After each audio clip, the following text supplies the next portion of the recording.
Dieu témoigna la même chose sur la montagne de la transfiguration. Et vous voyez sur la montagne de la transfiguration, les gens qui n'ont pas compris cette divinité de Jésus qui était sur terre, ils ont fait 3 images de Jésus.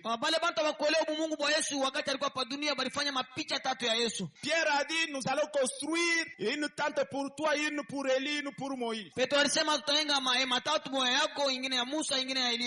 ce qui se fait aujourd'hui. Les gens qui n'ont pas compris la divinité de Jésus-Christ ont fait aussi 3 images. Une tente pour Hoffman, une autre pour la nuée, et une autre pour l'ange du Seigneur. Mais quand Dieu a compris qu'ils allaient faire une dénomination, il a avalé Élie et Moïse. Ils sont tous été fondus dans un homme.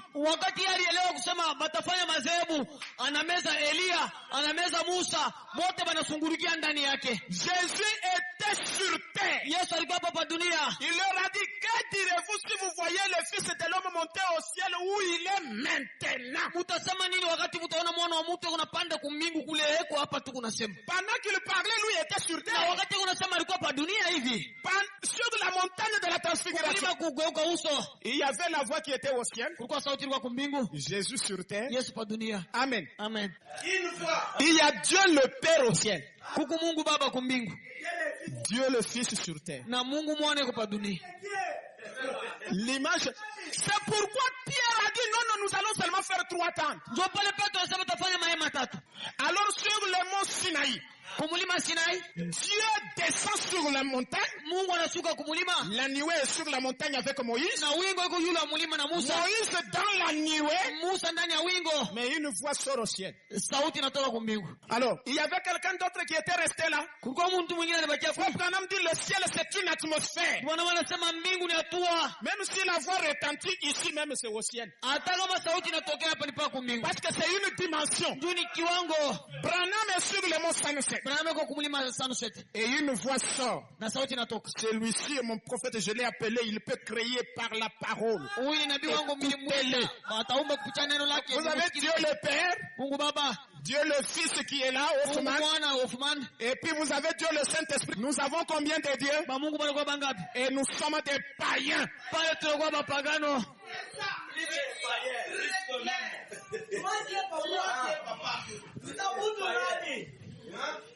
Et quand Dieu a compris ça, il dit non.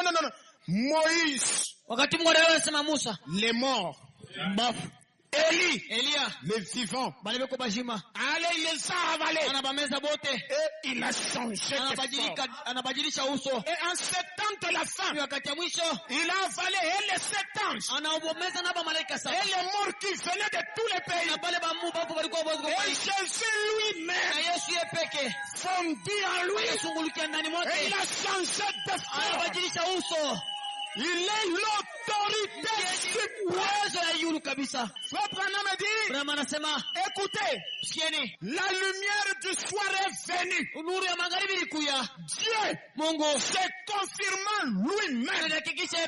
C'est le fait que Dieu et Christ sont un. Écoutez ce qu'il dit. La honte de lui. Paragraphe 37. Cette photo, on le voit là avec ses cheveux noirs. Le voici avec ses anges. Le message. Le message, ce n'est même pas la guérison des malades. Le message ni. Parce que Frère Branham dit, l'ouverture de ces 7 sceaux, on voit que c'est de cela même qu'il se couvrait. L'autorité suprême, la perruque blanche. Il est suprême. Et il a une perruque. La Bible dit qu'il a changé son apparence. Voilà. Qu'il s'est changé lui-même. Amen. Il est devenu Branham. Amen. Frère Branham dit, la Bible dit, il s'est couvert de la perruque blanche. Souvenez-vous que la révélation de Jésus-Christ, Frère Branham dit, c'est son apparence qu'il aura dans cet âge. Et comme dans cet âge, c'est ici que la chose s'est faite, il a changé son apparence. Non seulement son apparence, ou qu'il s'est changé lui-même. Un homme peut changer son apparence, mais garder son corps. Cette fois-ci, il ne change pas seulement son apparence, il change même tout son être. Un morphée. Ce mot vient du grec. Un morphée qui désigne un acteur grec jouant plusieurs rôles. Suivez. Aujourd'hui, il est une chose, et dans l'acte suivant, il est autre chose. Il était Dieu le Père dans un acte,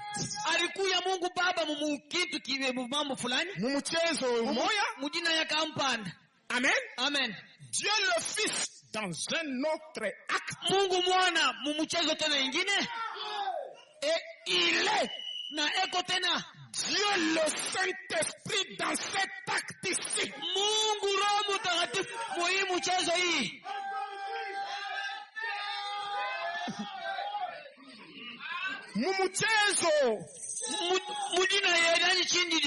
Unacheza mchezo. Pièce de théâtre.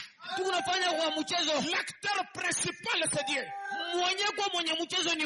Mais il joue plusieurs rôles. Avec Moïse, il est dans une scène.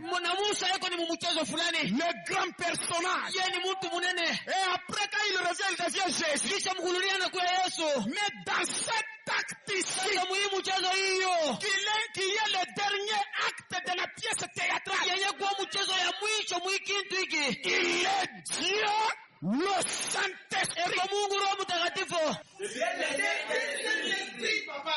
Sa parole est toujours suprême. Nous vivons dans les derniers jours. Hein? Frère Branham dit dans Dieu dévoilé, il dit, un jour à une vente aux enchères, on offrait un vieux violon.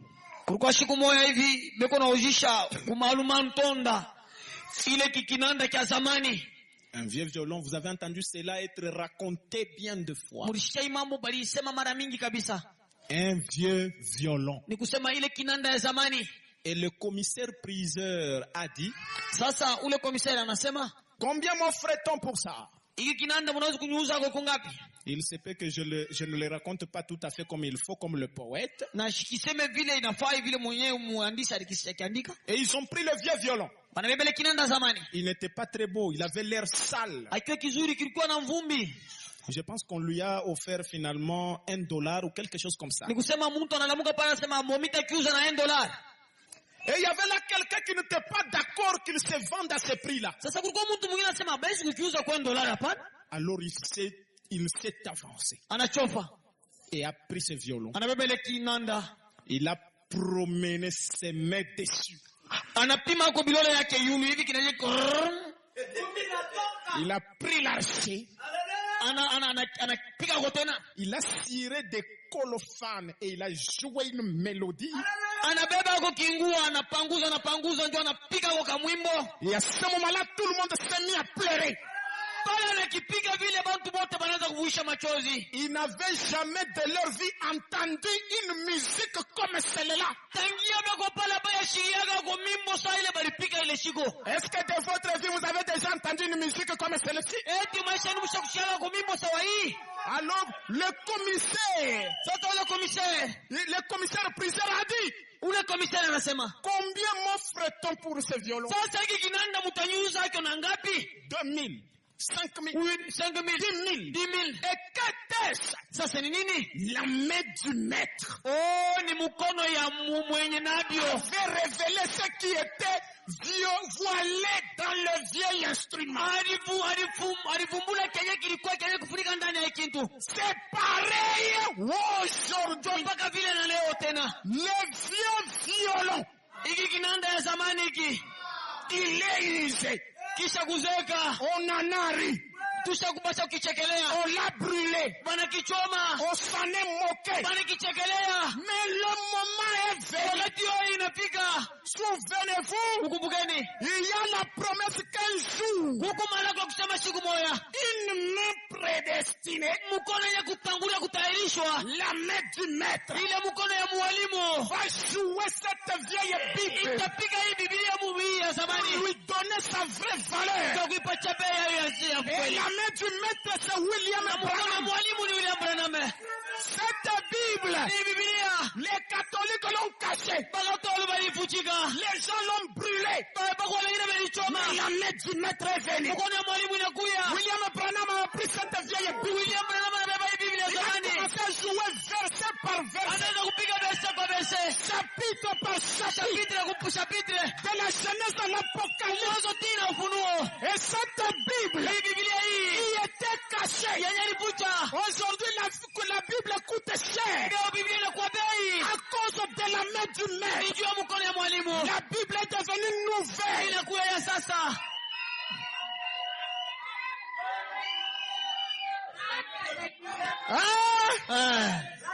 La main du maître. Combien le voient?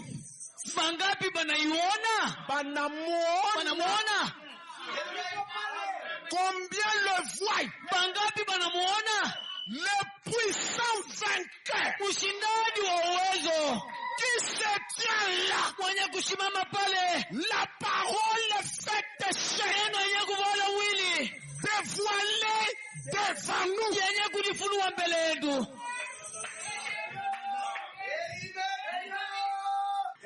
Combien le voient? Le puissant vainqueur qui se tient là. La parole faite chair, dévoilée devant nous. Toi le puissant vainqueur qui a vaincu le monde visible et invisible. Et ce matin qu'il vienne dans votre vie et qu'il vous délivre complètement. L'alpha et l'oméga. Celui qui était, qui est et qui vient. La racine et la postérité de David.